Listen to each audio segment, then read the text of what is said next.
बुद्ध धर्म का इतिहास। कार्यकर्ताओं का कहना है कि म्यांमार में चर्च, मंदिर और मठ नियमित रूप से हवाई हमलों का शिकार होते रहते हैं। बौद्ध धर्म और दर्शन जो कि शिक्षाओं से विकसित हुआ। बुद्ध संस्कृत जागृत व्यक्ति, एक शिक्षक जो ईसा पूर्व 6ठी शताब्दी के मध्य और 4ठी शताब्दी के मध्य सामान्य युग से पहले के बीच उत्तरी भारत में रहते थे, से फैल रहा है भारत से लेकर मध्य और दक्षिण पूर्व एशिया, चीन, कोरिया और जापान तक। बौद्ध धर्म ने एशिया के आध्यात्मिक, सांस्कृतिक और सामाजिक जीवन में एक केंद्रीय भूमिका निभाई है और 20वीं सदी की शुरुआत में ये पश्चिम में फैल गया। संबंधित विषय: जैन महायान, चार आर्य सत्य, तिब्बती बौद्ध धर्म, शिन्गोन। प्राचीन बौद्ध धर्म ग्रंथ और सिद्धांत प्राचीन भारत की कई निकट संबंधी साहित्यिक भाषाओं में विकसित हुए, विशेषकर पाली और संस्कृत। इस लेख में पाली और संस्कृत के शब्द जो अंग्रेजी में प्रचलित हो गए हैं, उन्हें अंग्रेजी शब्दों के रूप में माना जाता है और उन्हें उसी रूप में प्रस्तुत किया जाता है जिस रूप में वे अंग्रेजी भाषा के शब्दकोशों में दिखाई देते हैं। अपवाद विशेष परिस्थितियों में होते हैं, जैसे उदाहरण के लिए संस्कृत शब्द के मामले में धर्म, पाली धम्म, जिसके ऐसे अर्थ हैं जो आमतौर पर धर्म शब्द से जुड़े नहीं होते हैं क्योंकि इसका प्रयोग अक्सर अंग्रेजी में किया जाता है। प्रारंभिक बौद्ध धर्म की मूल शिक्षाओं पर अनुभागों में पाली रूप दिए गए हैं जो मुख्य रूप से पाली ग्रंथों से पुनर्निर्मित किए गए हैं, और उन अनुभागों में जो बौद्ध परंपराओं से संबंधित हैं जिनमें प्राथमिक पवित्र भाषा पाली है। उन अनुभागों में संस्कृत रूप दिए गए हैं जो बौद्ध परंपराओं से संबंधित हैं जिनकी प्राथमिक पवित्र भाषा संस्कृत है, और अन्य अनुभागों में उन परंपराओं से संबंधित हैं जिनके प्राथमिक पवित्र ग्रंथों का संस्कृत से मध्य या पूर्वी एशियाई भाषा जैसे तिब्बती या चीनी में अनुवाद किया गया था।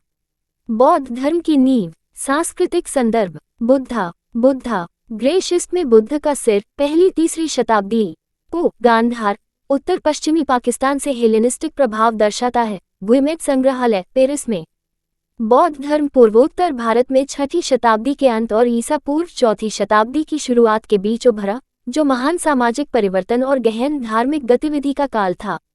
बुद्ध के जन्म और मृत्यु की तिथियों को लेकर विद्वानों में मतभेद है। कई आधुनिक विद्वानों का मानना है कि ऐतिहासिक बुद्ध लगभग 563 ईसा पूर्व से लगभग 483 बीसी तक जीवित रहे।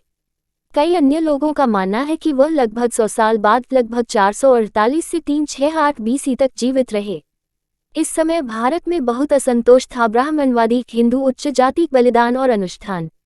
उत्तर पश्चिमी भारत में ऐसे तपस्वी थे जिन्होंने वेदों, हिंदू पवित्र ग्रंथों में पाए जाने वाले अनुभव से अधिक व्यक्तिगत और आध्यात्मिक धार्मिक अनुभव बनाने की कोशिश की। इस आंदोलन से उपजे साहित्य में उपनिषदों में त्याग और पारलौकिक ज्ञान पर नया जोर मिलता है। पूर्वोत्तर भारत, जो वैदिक परंपरा से कम प्रभावित था, कई नए संप्रदायों की प्रजनन भूमि बन गया। इस क्षेत्र का समाज जनजातीय एकता के टूटने तथा अनेक छोटे छोटे राज्यों के विस्तार से परेशान था। धार्मिक दृष्टि से ये संदेह, उथल पुथल और प्रयोग का समय था। एक प्रोटो सांख्य समूह यानी कपिला द्वारा स्थापित हिंदू धर्म के सांख्य स्कूल पर आधारित पहले से ही इस क्षेत्र में अच्छी तरह से स्थापित था। नए संप्रदायों की भरमार हो गई, जिनमें विभिन्न संशयवादी, उदाहरण के लिए संजय बेलाथिपुट्टा, परमाणुवादी, उदाहरण के लिए पकुधा ककायन, भौतिकवादी, उदाहरण के लिए अजिता केस्कम्बली, और एंटीनोमियन यानी जो नियमों या कानूनों के खिलाफ हैं, जैसे पुराण का सब शामिल हैं। हालांकि बुद्ध के समय उत्पन्न होने वाले सबसे महत्वपूर्ण संप्रदाय थे आजीवक, जिन्होंने भाग्य के नियम, नियति पर जोर दिया, और जैन, जिन्होंने मुक्ति की आवश्यकता पर जोर दिया। पदार्थ से आत्मा। हालांकि जैनियों को बौद्धों की तरह अक्सर नास्तिक माना जाता है, उनकी मान्यताएं वास्तव में अधिक जटिल हैं। आरंभिक बौद्धों के विपरीत आजीवक और जैन दोनों ही ब्रह्मांड का निर्माण करने वाले तत्वों के स्थायित्व के साथ साथ आत्मा के अस्तित्व में विश्वास करते थे। धार्मिक समुदायों की आश्चर्यजनक विविधता के बावजूद कई लोगों ने एक ही शब्दावली साझा की: निर्वाण, उत्कृष्ट स्वतंत्रता, आत्मा स्वयं या आत्मा, योग, मिलन, कर्म, कारण, तथागत। स्वतंत्रता, आत्मा स्वयं या आत्मा, योग, मिलन, कर्म, कारण, तथागत। जो आया है या जो इस प्रकार चला गया है। बुद्ध, प्रबुद्ध व्यक्ति, संसार, शाश्वत पुनरावृत्ति या बनना, और धम्म, नियम या कानून, और अधिकांश में योग का अभ्यास शामिल था। परंपरा के अनुसार बुद्ध स्वयं एक योगी थे, अर्थात एक चमत्कारी तपस्वी। बौद्ध धर्म उस समय पूर्वोत्तर भारत में विकसित हुए कई संप्रदायों की तरह एक करिश्माई शिक्षक की उपस्थिति, इस नेता द्वारा प्रवर्तित शिक्षाओं और अनुयायियों के एक समुदाय द्वारा गठित किया गया था जो अक्सर त्यागी सदस्यों और आम समर्थकों से बना होता था। बौद्ध धर्म के मामले में ये पैटर्न परिलक्षित होता है। त्रिरत्न यानी बुद्ध शिक्षक, धर्म, शिक्षण और संघ समुदाय के 3 रत्न। संस्थापक की मृत्यु के बाद की शताब्दियों में बौद्ध धर्म 2 अलग अलग समूहों द्वारा प्रतिनिधित्व की जाने वाली 2 दिशाओं में विकसित हुआ। एक को हीनयान संस्कृत कम वाहन कहा जाता था। ये शब्द इसके बौद्ध विरोधियों द्वारा दिया गया था।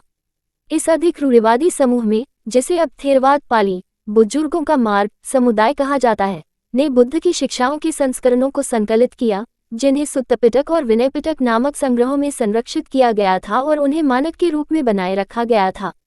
दूसरा प्रमुख समूह, जो खुद को महायान संस्कृत बड़ा वाहन कहता है, ने अन्य शिक्षाओं के अधिकार को मान्यता दी, जिसने समूह के दृष्टिकोण से बड़ी संख्या में लोगों को मोक्ष उपलब्ध कराया। ये कथित रूप से अधिक उन्नत शिक्षाएं सूत्रों में व्यक्त की गई, जिन्हें बुद्ध ने कथित तौर पर केवल अपने अधिक उन्नत शिष्यों के लिए उपलब्ध कराया था।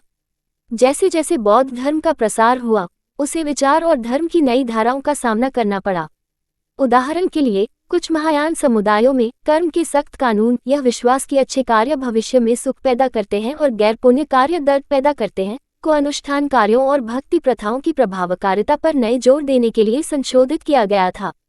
पहली सहस्राब्दी ईस्वी की दूसरी छमाही के दौरान भारत में एक तीसरा प्रमुख बौद्ध आंदोलन, वज्रयान संस्कृत डायमंड वाहन, जिसे तांत्रिक या गूढ़ बौद्ध धर्म भी कहा जाता है, विकसित हुआ। यह आंदोलन उस समय व्याप्त ज्ञानवादी और जादुई धाराओं से प्रभावित था और इसका उद्देश्य अधिक तेजी से आध्यात्मिक मुक्ति और पवित्रता प्राप्त करना था। इन उतार चढ़ावों के बावजूद बौद्ध धर्म ने अपने मूल सिद्धांतों को नहीं छोड़ा। इसके बजाय उनकी पुनर्व्याख्या की गई, पुनर्विचार किया गया और एक ऐसी प्रक्रिया में सुधार किया गया जिससे साहित्य के एक महान समूह का निर्माण हुआ। इस साहित्य में पाली त्रिपिटक 3 टोकरी, सुत्त पिटक प्रवचन की टोकरी शामिल है, जिसमें बुद्ध के उपदेश शामिल हैं, विनय पिटक अनुशासन की टोकरी, जिसमें मठवासी व्यवस्था को नियंत्रित करने वाले नियम शामिल हैं, और अभ्युदय पिटक विशेष की टोकरी आगे सिद्धांत, जिसमें सैद्धांतिक व्यवस्थितकरण और सारांश शामिल हैं।